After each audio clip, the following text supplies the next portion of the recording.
नमस्कार।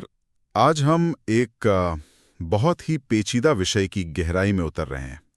ईरान और इजराइल की खुफिया एजेंसी मोसाद, इनके बीच दशकों से एक गुप्त युद्ध चल रहा है। हमारे पास कुछ लेख और जानकारी है जो इस पर थोड़ी रोशनी डालती हैं। मकसद है इस खुफिया जंग के अहम पहलुओं को समझना। बिल्कुल।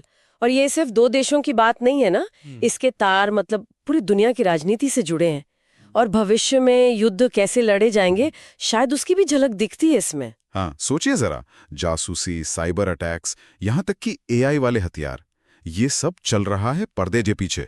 तो चलिए इसी परत को खोलते हैं। हम देखेंगे कि कैसे मोसाद ने खास तौर पर ईरान के परमाणु कार्यक्रम को निशाना बनाया है। अच्छा, तो सबसे पहले शुरू करते हैं मोसाद से ही। ये एजेंसी है क्या असल में? काफी नाम सुना है। हाँ, मोसाद पूरा नाम है institute for intelligence and special operations. ये इजराइल की नेशनल इंटेलिजेंस एजेंसी है। 1949 में बनी थी। वो काफी पुरानी है। हाँ, और ये सीधे प्रधानमंत्री को रिपोर्ट करती है, मतलब बहुत पावरफुल है। दुनिया की टॉप एजेंसीज में गिनी जाती है, जैसे CIA या MI6। तो काम क्या है इनका? मतलब जासूसी? हाँ, खुफिया जानकारी जमा करना, विदेशों में सीक्रेट ऑपरेशंस करना और आतंकवाद से निपटना, ये सब इनके मुख्य काम है। और ये निशाना हमेशा ईरान ही क्यों? मतलब ये दुश्मनी इतनी गहरी क्यों है? देखिए, 1979 की जो इस्लामिक क्रांति हुई ईरान में, उसके बाद से ही दोनों देशों के बीच विचारधारा को लेकर, राजनीति को लेकर बहुत गहरी दुश्मनी है। और इजराइल को लगता है कि ईरान का परमाणु कार्यक्रम उसके लिए मतलब एक अस्तित्व का खतरा है। तो वो उसे रोकने के लिए कुछ भी करने को तैयार है, और मोसाद इसमें उनका सबसे बड़ा हथियार है। अच्छा, तो कुछ बड़े ऑपरेशनों की बात करें। सुना है बड़े हैरान करने वाले किस्से हैं, जैसे वो ईरानी वैज्ञानिकों की हत्याएं। हाँ, वो एक बहुत ही गंभीर पहलू है। 2007 से लेकर करीब 2020 तक ईरान के कई टॉप न्यूक्लियर साइंटिस्ट मारे गए, और शक हमेशा मोसाद पर ही गया। कैसे करते थे ये? तरीके क्या थे? अलग अलग तरीके अपनाए गए। कभी गाड़ियों पर मैग्नेटिक बॉम्ब चिपका दिए, कभी रिमोट कंट्रोल वाली बंदूकें इस्तेमाल हुई, तो कभी मोटर बाइक पर हमलावर आए। सबसे ज्यादा चर्चा में रहा 2020 का मामला, मोहसिन फखरीजादे का। हाँ, वो मैंने पढ़ा था। उसमें कुछ एआई वाली बात थी ना, सैटेलाइट से कंट्रोल्ड गन। बिल्कुल। कहा जाता है कि एक गाड़ी पर मशीन गन लगी थी जिसे सैटेलाइट से कंट्रोल किया जा रहा था, और AI का इस्तेमाल करके फखरीजादी की पहचान की गई और फिर निशाना साधा गया। ये बहुत ही मतलब डराने वाली टेक्नोलॉजी का प्रदर्शन था। सच में, बिना हमलावर के वहां मौजूद हुए ही कमाल है। हत्याओं के अलावा ये लड़ाई तो डिजिटल दुनिया में भी पहुंच गई थी। वो स्टक्सनेट वायरस, वो क्या था? हाँ, स्टक्सनेट। उसे ऑपरेशन ओलंपिक गेम्स भी कहते हैं। माना जाता है कि मोसाद ने अमेरिका की NSA के साथ मिलकर इसे 2009-10 के आसपास बनाया था। NSA मतलब? अमेरिका की नेशनल सिक्योरिटी एजेंसी। हाँ, और ये सिर्फ कोई आम वायरस नहीं था। ये पहला ऐसा जाना माना केस था जहां एक कंप्यूटर कोड का इस्तेमाल करके असल दुनिया में मतलब फिजिकल चीजों को तबाह किया गया। ओह, कैसे?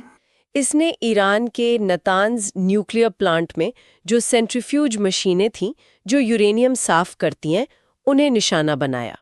उन्हें या तो बहुत तेज घुमाया या बहुत धीमा, जिससे वो खराब हो गई।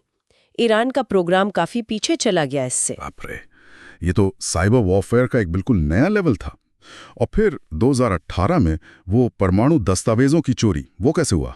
आधा टन दस्तावेज। वो तो शायद मोसाद का सबसे कह सकते हैं दुस्साहसिक ऑपरेशन था। एजेंट रात में तेहरान के गोदाम में घुसे, कई घंटे लगाकर तिजोरियां काटी और करीब आधा टन वजन के दस्तावेज और CDs निकाल लाए। अविश्वसनीय। और इन दस्तावेजों से क्या साबित हुआ? इनसे ईरान के पिछले इरादों का पता चला कि वो परमाणु हथियार बनाने की कोशिश कर रहा था।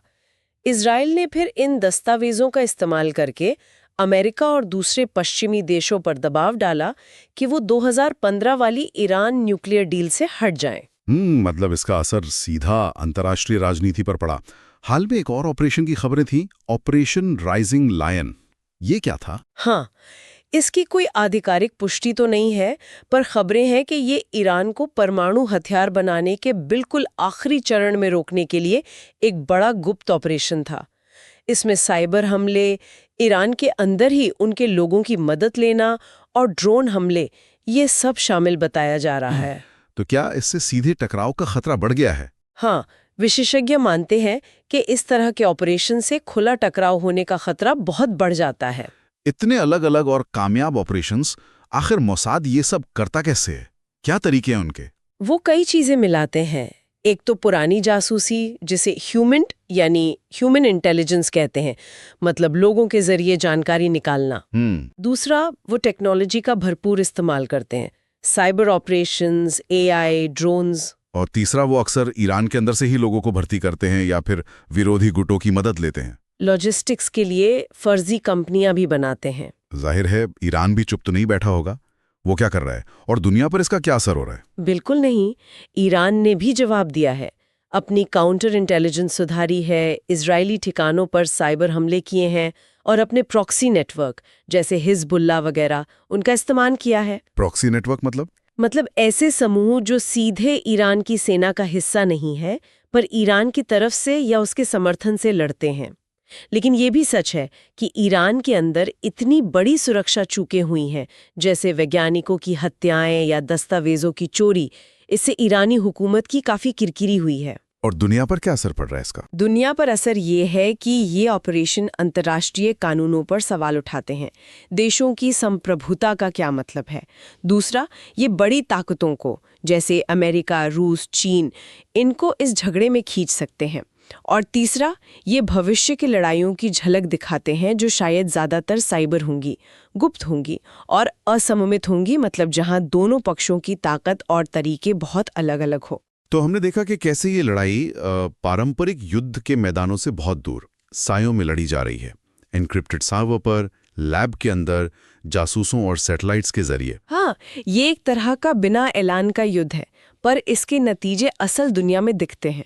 कूटनीति बदल रही है, मध्य पूर्व में शक्ति संतुलन बदल रहा है। तो आखिर में सोचने वाली बात यह है कि जब देश लगातार इस तरह के गुप्त ऑपरेशन